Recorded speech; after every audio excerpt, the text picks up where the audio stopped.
हाय दोस्तों, कैसे हैं आप सब। तो हम लोग पढ़ रहे हैं भारत का भूगोल। उसमें से 3 से 4 चैप्टर ऑलरेडी हम लोग डिस्कस कर चुके हैं। आज नेक्स्ट उसी सीरीज को बढ़ाते हुए नेक्स्ट एक चैप्टर लेके आया हूँ, जो कि है हिमालय पर्वत की उत्पत्ति, उसकी विशेषताएं तथा उससे जुड़े हुए कुछ इम्पोर्टेंट तथ्य। तो चलिए स्टार्ट करते हैं। सबसे पहले ग्लोब में हिमालय की स्थिति क्या है उसके बारे में डिस्कस करेंगे, इसके बाद आगे हम डिस्कस करेंगे। ठीक है, तो ये मैप बना हुआ है इंडिया का, और भारत में हिमालय की क्या स्थिति है वो बना दिया गया है। जी रेड लाइन दिख रही है आपको, ये हिमालय की सबसे बड़ी वाली श्रेणी है। ठीक है, ट्रांस हिमालय के बाद बृहद हिमालय। बताते हैं इसको स्टेप बाय स्टेप। सबसे पहले देख लेते हैं कि इसका विस्तार कहाँ से कहाँ तक हुआ है। तो हिमालय पर्वत का विस्तार पश्चिम से पूर्व की ओर, हिमालय पर्वत का विस्तार, यह ग्लोब का वर्ल्ड का एकमात्र ऐसा पर्वत है जिसका विस्तार पश्चिम से पूर्व हुआ है। ठीक है, और बाकी और भी पर्वत हैं, जैसे रॉकी पर्वत हो गया, ग्रेट डिवाइडिंग माउंटेन हो गया, सबका उत्तर से दक्षिण विस्तार है। लेकिन ग्लोब में केवल एकमात्र हिमालय ऐसा पर्वत है जिसका विस्तार पश्चिम से पूर्व या पूर्व से पश्चिम की ओर हुआ है। ठीक है, तो हिमालय पर्वत श्रेणी, जो हिमालय पर्वत श्रेणी है, इसका जो क्षेत्रफल है, मतलब इसकी जो लंबाई है, इसकी लंबाई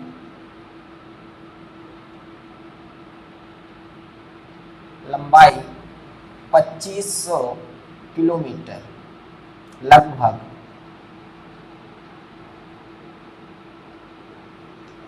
इसकी लंबाई 2500 किलोमीटर लगभग, और क्षेत्रफल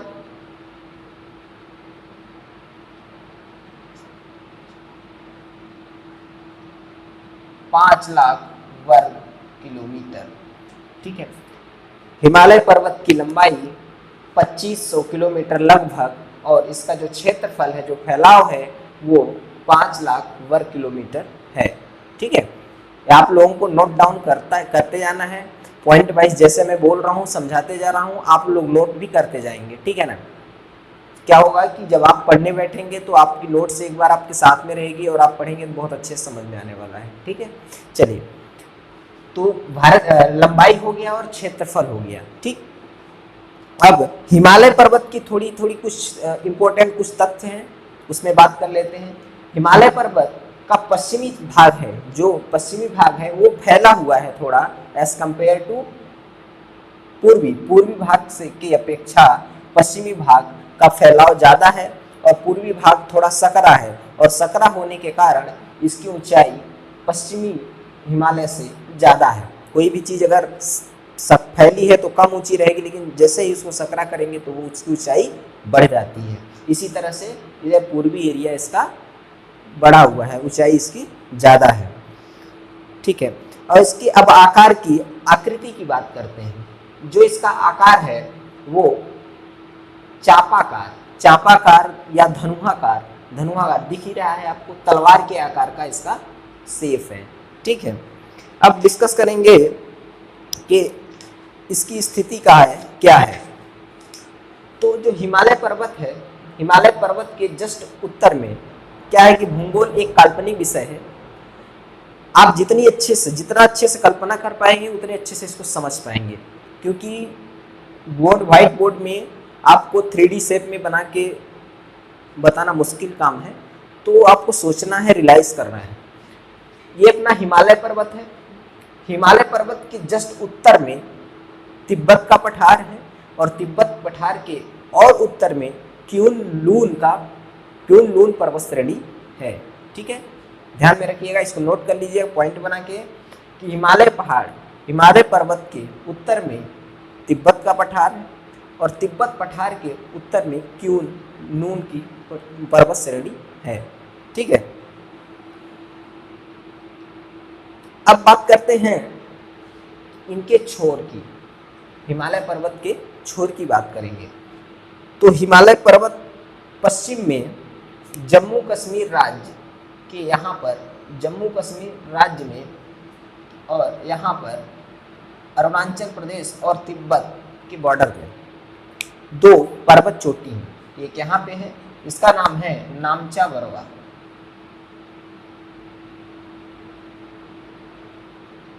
और इसका नाम है नंगा पर्वत।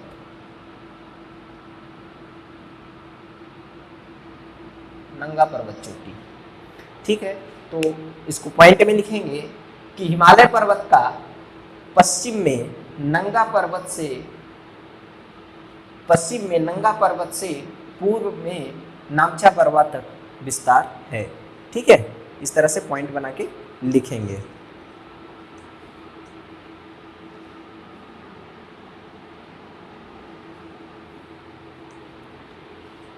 ठीक है, अब डिस्कस करते हैं, इनका विस्तार हो गया।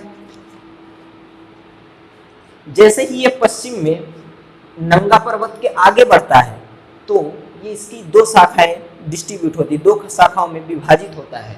एक शाखा पाकिस्तान की ओर जाता है और दूसरी शाखा सीधे मुड़ के अफगानिस्तान चला जाता है ना। तो एक शाखा पाकिस्तान में आता है और दूसरी शाखा अफगानिस्तान चली जाती है। तो जो अफगानिस्तान में हिमालय की जो शाखा अफगानिस्तान साइड गई है उसको हम हिंदू कुश पर्वत के नाम से वहाँ उसको जानते हैं, और जो शाखा पाकिस्तान साइड में आई है इसको वहाँ सुलेमान पर्वत के नाम से जानते हैं। बिल्कुल नोट करते रहिएगा, है ना। जो शाखा पाकिस्तान में है उसको सुलेमान, और जो अफगानिस्तान में हिंदू कुश के नाम से जानते हैं। अब आते हैं अपन पश्चिमी पूर्वी में। जैसे जैसे हिमालय पूर्व में दक्षिणावर्ती होता गया तो यहाँ भी दो ब्रांच में यह डिस्ट्रीब्यूट हुआ, ठीक है। यहाँ भी यह दो ब्रांच में डिस्ट्रीब्यूट हुआ। फर्स्ट ब्रांच, पहली शाखा जो है तो भारत के पूर्ववर्ती राज्य, जो पूर्व में स्थित राज्य हैं उनके राज्यों से होकर यह बंगाल की खाड़ी में गया है, और एक है जो कि म्यांमार से होते हुए बंगाल की खाड़ी में गया है। तो इसका अलग अलग नाम है, इसका अलग अलग राज्य में अलग अलग नाम दिया गया है। जैसे अरुणाचल प्रदेश में इसको पटगई बूम के नाम से जानते हैं। अरुणाचल प्रदेश में पटगई बूम, ठीक है, ऐसे लिख लेते हैं।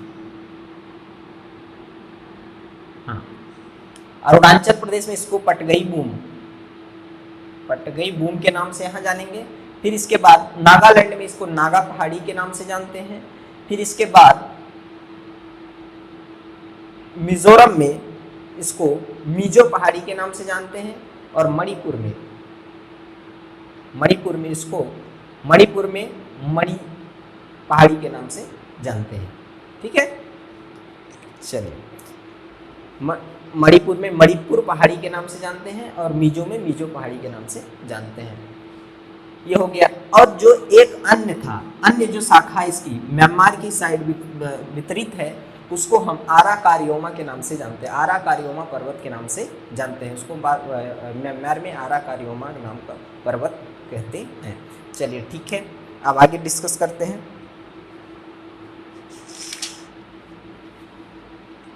अब हम डिस्कस करते हैं इसकी उत्पत्ति कैसे हुई। हिमालय एक नवीन पर्वत है ना। इसकी उत्पत्ति कैसे हुई?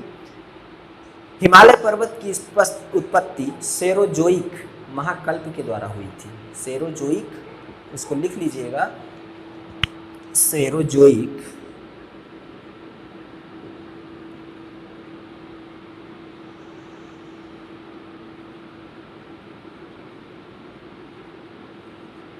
सेरोजोइक महाकल्प। हिमालय की उत्पत्ति, हिमालय एक नवीन पर्वत है। सेकेंड पॉइंट, हिमालय की उत्पत्ति सेरोजोइक महाकल्प के द्वारा हुई थी। हिमालय की उत्पत्ति की सबसे अच्छी और गुणवत्ता वाली व्याख्या कोबर, जर्मनी के भूगर्भ शास्त्री कोबर ने दिया। उनके इस सिद्धांत का नाम था टेथिस भूसन्नति सिद्धांत। टेथिस का भूसन्नति सिद्धांत।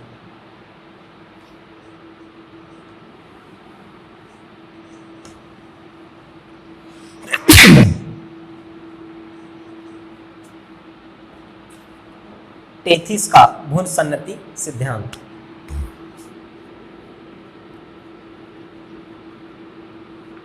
टेथिस भूसन्नति सिद्धांत। कोबर एक जर्मनी भूगर्भशास्त्री थे। उन्होंने अपने सिद्धांत में बताया कि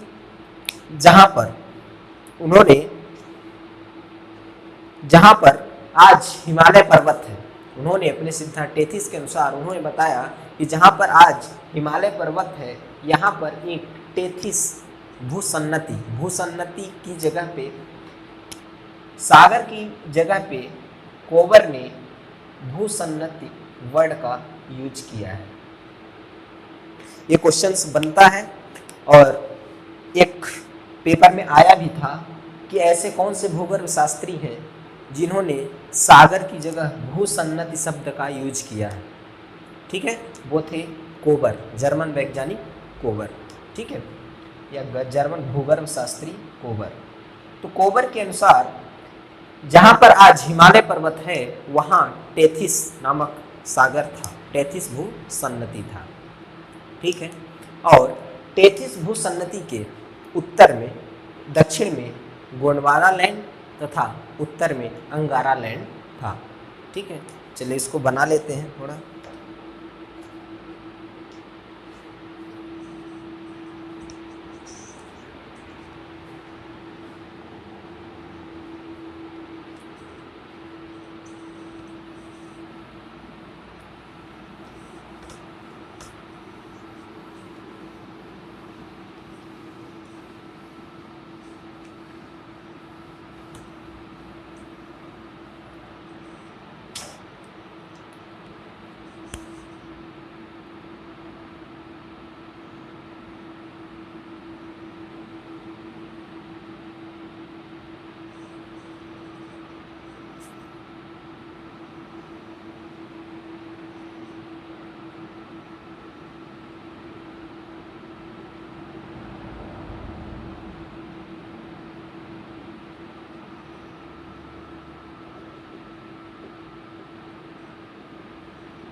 कोबर के अनुसार जहां पर आज हिमालय पर्वत है वहां टेथिस नामक सागर था, टेथिस भूसन्नति था।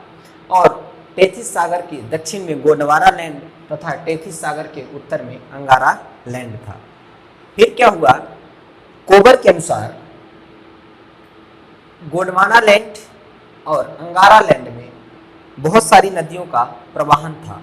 मतलब बहुत पुरानी बात है, जब हिमालय की उत्पत्ति भी नहीं हुई थी, जब हिमालय का विस्तार भी नहीं हुआ था, तब की बात है, लाखों करोड़ों वर्ष पूर्व की बात है कि अंगारा लैंड में और गोंडवाना लैंड में बहुत सारी छोटी बड़ी नदियों का प्रवाहन था। नदियां प्रवाहित करती थी और वो जाके टेथिस सागर में अपना मिल जाती थी, अपना जल गिराती थी। तो ऐसा हम लोग सोच लेते हैं, हम लोग मानते हैं कि जो टेथिस सागर है वो कहीं न कहीं आके बंगाल की खाड़ी, इधर बंगाल की खाड़ी में और इधर जाके अरब सागर की खाड़ी में मिला रहा होगा। ऐसा कोबर का सिद्धांत नहीं कह रहा है, लेकिन हम लोग ऐसा सोच लेते हैं या हम लोग कह सकते हैं।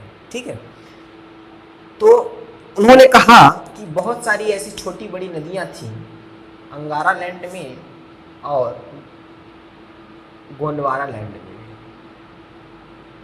ऐसी बहुत सारी नदियां थीं जो कि अपना जल टेथिस सागर में गिराती थी। तो नदियों का काम होता है कि वह जब बहती हैं तो बालू, पत्थर, कंकड़, मिट्टी, है ना, सब बहा के लाती हैं।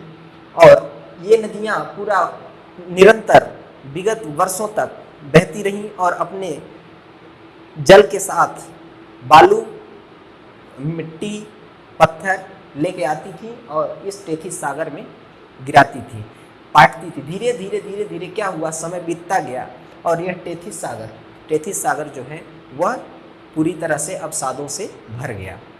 अवसादों से जब ये पूरा भर गया तो इसमें अवकलाव होने लगा, मतलब संकुचन होने लगा। संकुचन मतलब सिकुड़ने लगा, ठीक ना, सिकुड़न आने लगी, ठीक। फिर आपको मालूम है, एक ये समझिए इसको,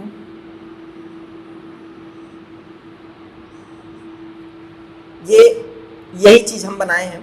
लेकिन जैसे ये हो गया आपका टेथिस सागर, ध्यान से देखिएगा, ये थोड़ा सा गौर करने की बात है। ये हो गया टेथिस सागर, इधर हो गया अंगारा लैंड, इधर हो गया गोंडवाना लैंड, इधर गोंडवाना लैंड, इधर अंगारा लैंड। यहाँ बहुत सारी नदियाँ बह रही हैं, इधर भी, और नदियों का ऐसे प्रवाह हो रहा है, इधर से भी प्रवाह हो रहा है, और वो अवसाद अपना इस टेथिस सागर में क्या कर रही हैं, गिरा रही हैं, ठीक है। ये टेथिस सागर में अपना अवसाद ऐसे गिरा रही हैं। तो क्या हुआ कि ये अवसादों से धीरे धीरे करके फुल हो गया, ये पट गया, मतलब फुल हो गया। तो जैसे जैसे अवसाद, जो पुराने अवसाद थे वो धीरे धीरे नीचे बैठते गए और वो चट्टानों का रूप ले लिया, बहुत मतलब ठोस हो गए, है ना। जैसे कोई भी चीज़ परत दर परत अगर बढ़ती जाती है तो जो नीचे वाली है तो ऑलरेडी ठोस हो जाती है ना।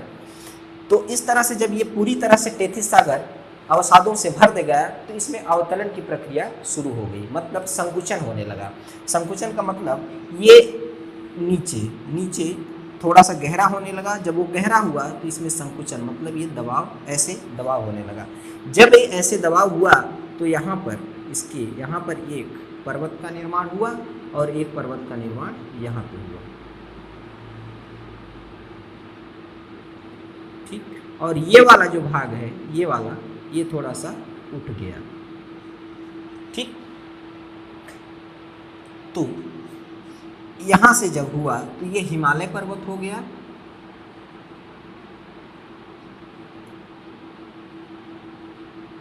और ये बीच वाला भाग तिब्बत का पठार,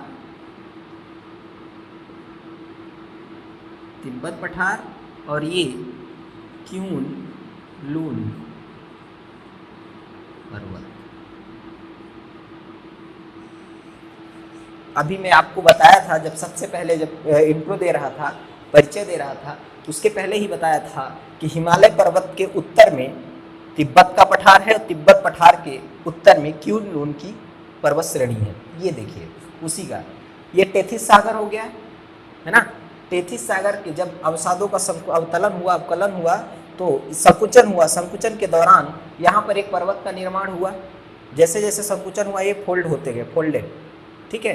तो यहाँ पर एक पर्वत का निर्माण हुआ और बीच का जो भाग है वो एक समतल मैदान की ओर उठ गया, समतल मैदान से ही थोड़ा सा उठ गया।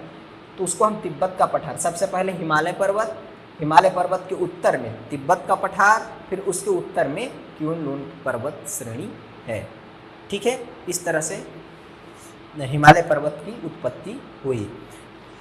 और एक वैज्ञानिक हैं, उन्होंने भी अपना सिद्धांत दिया और उनका भी सिद्धांत, उनकी भी व्याख्या कोबर की व्याख्या की सहमति से, वो उन्होंने कहा कि मैं कोबर की व्याख्या का सहमति देता हूँ। और उन्होंने भी एक अपनी थ्योरी थोड़ी सी बताई, टेक्टोनिक विवर्तनिक थ्योरी। उन्होंने बताया, ये समझ में आ गया? आप इरेज कर देता हूँ, आपको बढ़िया से बनाना है नोट्स और पॉइंट वाइज लिखना है। और जैसे आप लिख लेंगे तो पढ़ने में आपको बहुत अच्छा रहेगा, है ना, ठीक है।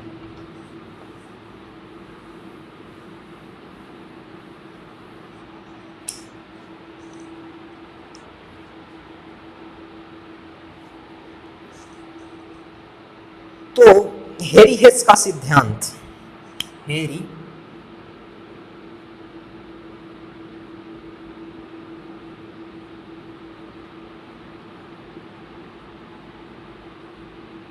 हेस का सिद्धांत, हेरी हेस पर्वत की उत्पत्ति की इन्होंने भी एक व्याख्या किया। इन्होंने बोला कि मैं कोबर की व्याख्या कोबर की व्याख्या का मैं सहमति प्रदान करता हूं। उन्होंने कहा कि मैं कोबर की व्याख्या से सहमत हूं, लेकिन कोबर की व्याख्या को लेकर एक तर्क इन्होंने और दिया और उसको हेरी हेस का प्लेट विवर्तकी सिद्धांत कहते हैं। प्लेट विवर्तकी सिद्धांत, प्लेट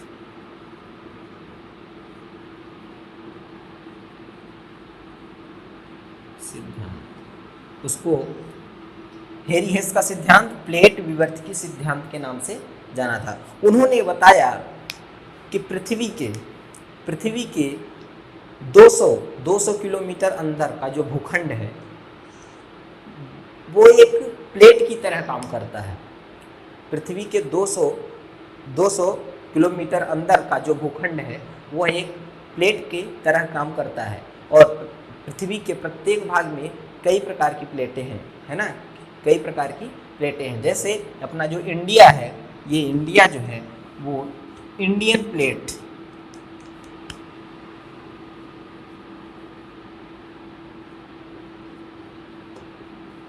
इंडियन प्लेट पे स्थित है।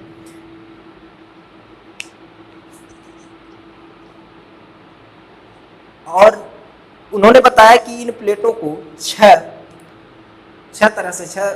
भागों में डिवाइड किया गया है। पहला है इंडियन प्लेट, दूसरा है यूरेशियन। इन्होंने बताया कि जो पृथ्वी पर 6 प्लेट है उनको 6 भागों में विभाजित किया गया है। पहला है इंडियन प्लेट, इंडियन प्लेट,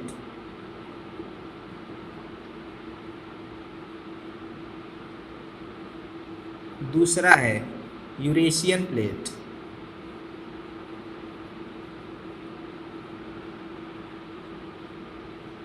तीसरा है अफ्रीकन प्लेट,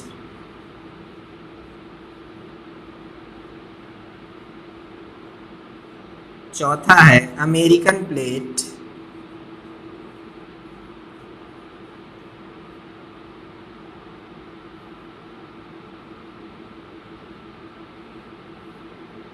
पांचवा है पैसिफिक प्लेट,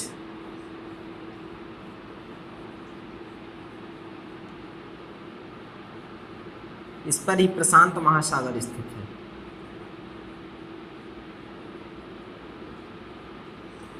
पैसिफिक प्लेट पे प्रशांत महासागर स्थित है। 6 है अंटार्कटिका प्लेट।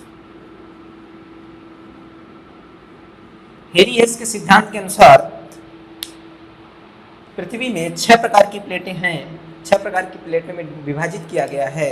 वो प्लेटें हैं Indian plate, Eurasian plate, African plate, American plate, Pacific plate जिस पर प्रशांत महासागर है, अंटार्कटिका प्लेट। और हेरी हेस के अनुसार उन्होंने बताया कि ये प्लेटें स्थिर नहीं हैं, गतिशील अवस्था में हैं। ये प्लेटें स्थिर नहीं हैं, गतिशील अवस्था में हैं।